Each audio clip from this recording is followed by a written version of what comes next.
Olá! Hoje a gente vai mergulhar fundo, num clássico, né? As Confissões de Santo Agostinho. Olá, exato. Um livro que é muito mais que uma autobiografia.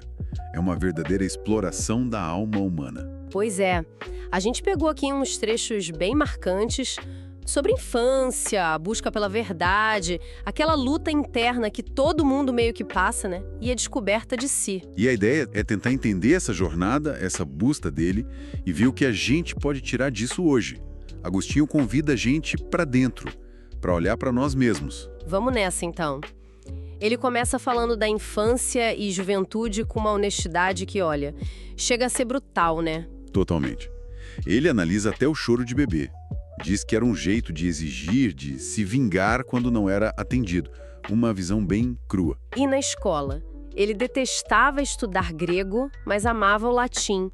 Só que depois ele critica até esse amor pelo latim. Sim, porque ele percebe que usava essa paixão de um jeito superficial. Ele diz algo como lamentar a morte de Dido, que era uma personagem da Eneida, uma ficção. Ah, lembro disso. E não chorar a própria morte espiritual, né? O afastamento de Deus. Que coisa. Exatamente. É uma autocrítica muito forte à formação que ele teve. Ele via muito valor na retórica, na capacidade de falar bem, mas depois questiona tudo isso. Então ele achava que essa educação clássica com Homero, os mitos, Júpiter e tal, era meio que uma distração. Mais que distração. Ele via como algo que podia até normalizar comportamentos errados. Ele usa uma imagem forte, falando que as histórias de deuses adúlteros, tipo Júpiter, serviam para autorizar a imitação de um verdadeiro adultério com o encantamento de um falso trovão. Nossa, quer dizer, a ficção justificando a vida real de um jeito negativo. Ele buscava algo mais sólido, né? Algo mais substancial, que realmente desse sentido, que alimentasse a alma, como você disse. E essa busca não foi nada fácil. Ele descreve a juventude dele como um período bem intenso. Fala da lodosa concupiscência da carne, né? Uma névoa que cobria o coração. Uma busca muito forte por amar e ser amado, mas de uma forma, assim, descontrolada, sem medida. Ele mesmo diz que era uma confusão entre o amor sereno e a paixão turva. E foi nessa confusão que ele acabou se envolvendo com o maniqueísmo, que prometia a verdade com V maiúsculo. Exato. Ele foi fisgado por essa promessa de verdade. Verdade. Parecia oferecer respostas claras sobre o bem e o mal, a luz e as trevas. Mas não entregou, pelo visto. Não para ele. Ele diz que se alimentou de esplêndidas ficções. Coisas que pareciam grandiosas por fora, mas que o deixaram espiritualmente faminto, vazio. E aí vem a grande virada, né? A percepção de que a verdade não estava nessas filosofias externas, nem mesmo, sei lá, nas categorias lógicas de Aristóteles que ele estudou tanto. Justamente. Ele percebeu que tudo aquilo que ele buscava tão longe estava, na verdade, muito mais perto, dentro dele mesmo. É nesse contexto que surge aquela frase tão conhecida. Ah, sim. Aquela. Tarde te amei, beleza tão antiga e tão nova. Tarde te amei. Essa mesmo. E continua. Eis que estavas dentro de mim e eu lá fora te procurar. É um lamento, mas também uma descoberta imensa. É de arrepiar, né? A sensação de ter perdido tempo procurando no lugar errado. Quem nunca? E mostra essa inversão fundamental. A jornada mais importante é interior. A busca externa, por mais intelectual ou sofisticada que seja, pode acabar nos distraindo do essencial, daquilo que está bem aqui, dentro. Falando em busca, ele também quebrou muito a cabeça com a questão do mal, né? Se Deus é bom e criou tudo, como pode existir um mal? Parece um paradoxo. Sem dúvida. Essa foi uma das grandes angústias dele, especialmente vindo do maniqueísmo, que via o mal como uma força oposta a Deus. Mas Agostinho chega a uma conclusão diferente e muito importante para a filosofia e teologia ocidental. Que seria? Que o mal não é uma coisa, não é uma substância criada por Deus. Ele afirma que tudo que Deus criou é bom em sua essência. Então de onde vem o mal? O mal seria a ausência do bem, uma espécie de corrupção, desvio da ordem divina. Ele chama de perversão da vontade, quando a vontade se afasta do bem maior, que é Deus, e se volta para bens menores de forma desordenada. Entendi. Não é uma criação, mas uma falta, uma distorção. Faz sentido. Ele até comenta que os prazeres que ele buscava fora da ordem vinham com um gosto amargo, né? Exato. Ele diz que mesmo nos prazeres ilícitos havia amaríssimos desgostos, como se fosse um sinal, um lembrete da própria estrutura boa da realidade, mesmo quando a gente tenta distorcê-la. Uma lei divina escrita nas coisas. Isso conecta bem com a ideia de interioridade que você mencionou. E a parte da memória, eu acho fascinante como ele fala da memória. E é um dos pontos altos das confissões, sem dúvida. Ele fica maravilhado com a capacidade da memória. Chama de santuário amplo e infinito, um palácio interior. Um palácio onde cabe tudo, né? Céu, terra, mar, sentimentos, conhecimentos. Ele diz, grande é realmente o poder da memória. Prodigiosamente grande, meu Deus.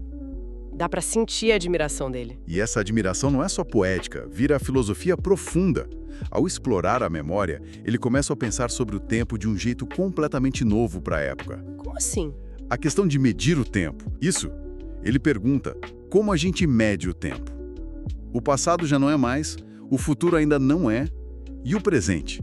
É só um instante que some assim que aparece. Não tem duração para ser medido. É verdade. Pensando assim, fica complicado mesmo. Onde a gente mede, então? É aí que vem essa cara dele. É em ti, meu espírito, que meço o tempo.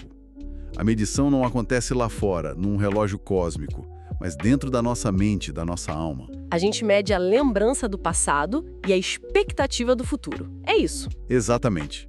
Medimos a impressão que as coisas deixam em nós. O passado é a memória presente de coisas passadas.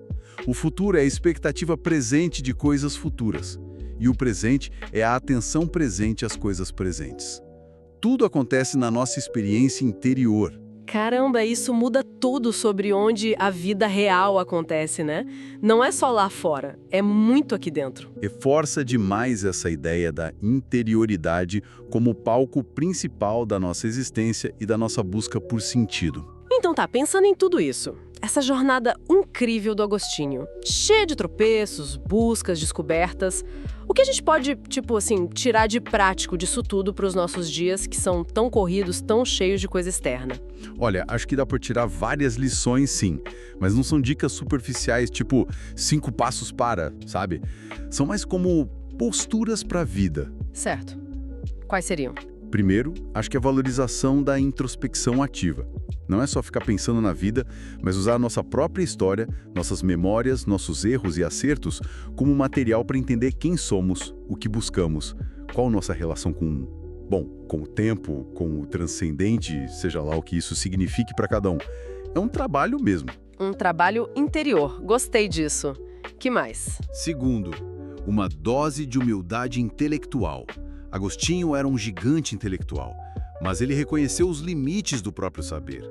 Percebeu que a razão sozinha não dava conta de tudo. Tem aquela frase famosa, né? Baseada nas escrituras, Deus resiste aos soberbos, mas dá graça aos humildes. Reconhecer que a gente não sabe tudo abre espaço para aprender e para encontrar uma verdade maior que nós mesmos. Faz todo sentido não ser dono da verdade, né? Estar aberto. E o terceiro ponto? Seria questionar o superficial. Assim como ele criticou a retórica vazia da época dele, os mitos que enganavam, a gente pode, talvez deva, olhar criticamente para as narrativas que a gente consome hoje. Notícias, redes sociais, publicidade. O que é só aparência? O que tem substância de verdade? O que realmente nos alimenta? É um convite a ser mais crítico com o que entra na nossa mente. Importante. E teria um quarto? Sim, talvez o mais ligado à busca dele por felicidade. A percepção de que buscar satisfação só no externo pode ser uma corrida sem fim, uma ilusão. Ele experimentou muitos prazeres, honras, reconhecimento, mas a paz duradoura, a alegria verdadeira, ele só encontrou quando se voltou para dentro e se conectou com Deus, com essa beleza antiga e nova. A fonte da paz estaria nessa conexão mais profunda. Introspecção ativa, humildade intelectual, questionar o superficial e não buscar tudo só fora. Parece um bom caminho, hein? São pistas valiosas que ele deixa, com certeza. Que jornada, realmente. As confissões são esse espelho, né?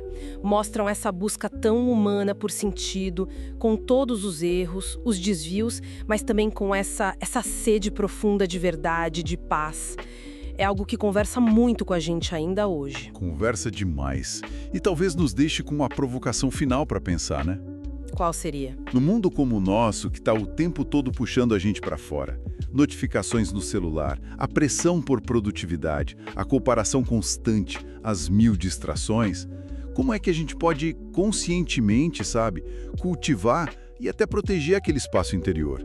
Aquele lugar onde, segundo Agostinho, a verdade mais profunda e aquela beleza que não envelhece podem finalmente ser encontradas por nós. Fica a reflexão. Como criar esse nosso santuário interior no meio da correria toda? Um ótimo ponto para a gente continuar pensando. Exatamente. Fica a provocação.